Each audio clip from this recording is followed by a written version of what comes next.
Hi ladies. So I'm just going to give you a super quick travel tip tonight. It is a Tuesday, so another tip for you, but I'm in a bit of a hurry. So I just thought I would pump one out very quickly and give you something to think about for the week. So basically, I've gotten to an age now where I just want to stay in nice accommodation when I'm going away. I'm not really interested in staying in dorms, in hostels anymore, even if I want to save money for the trip. And I don't mind camping, so I'd do camping if that came up. But in general, most of the time I'm staying in hotels.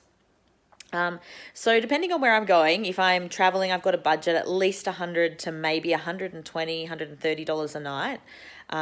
Even if I'm traveling on my own, because that's about the cost of most hotels around the world. So of course the cost adds up pretty quickly. And if I really want to travel and I don't have a lot of money, I then have to think a little bit on the smart side and come up with a way that I can still have my privacy, feel comfortable, everything's clean, but not necessarily be paying the big bucks. So on just a couple of the trips that I've been on, I have actually stayed in a hostel anyway. But rather than staying in the dorm, I've always looked for a hostel that has a double bedroom with its own ensuite.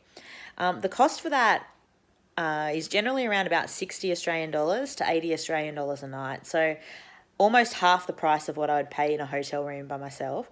And the hostels are normally pretty clean. You've got your own bathroom, so you can only blame yourself if it gets disgusting. You can have your own space and leave your stuff lying around if that's how you want. If you're worried about your valuables, you can always lock them up in your suitcase and maybe slide it under the bed.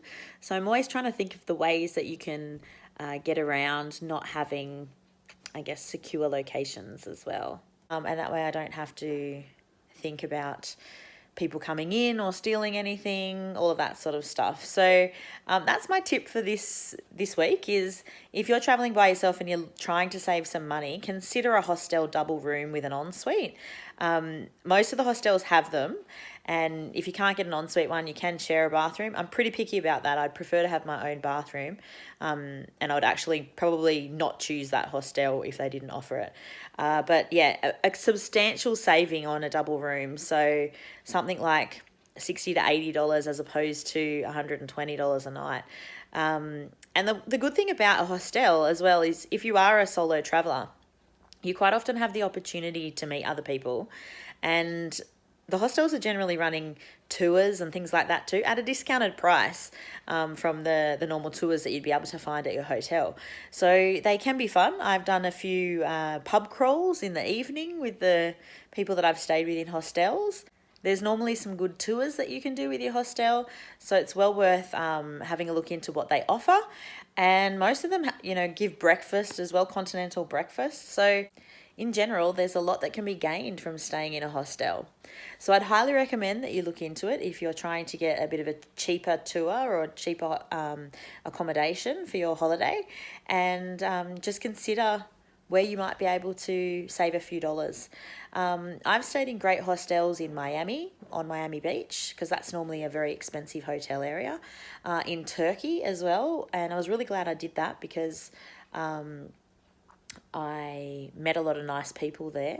I must admit, in the Turkey one, though, I was staying in a dorm, so not the same thing. But Los Angeles, I stayed in a double bedroom. So I've done it a few times now, about 4 or 5 times probably, and I haven't had any bad experiences. So I'd highly recommend that you look into it. And yeah, that's your tip for this week. So hostels it is when you can't afford a hotel.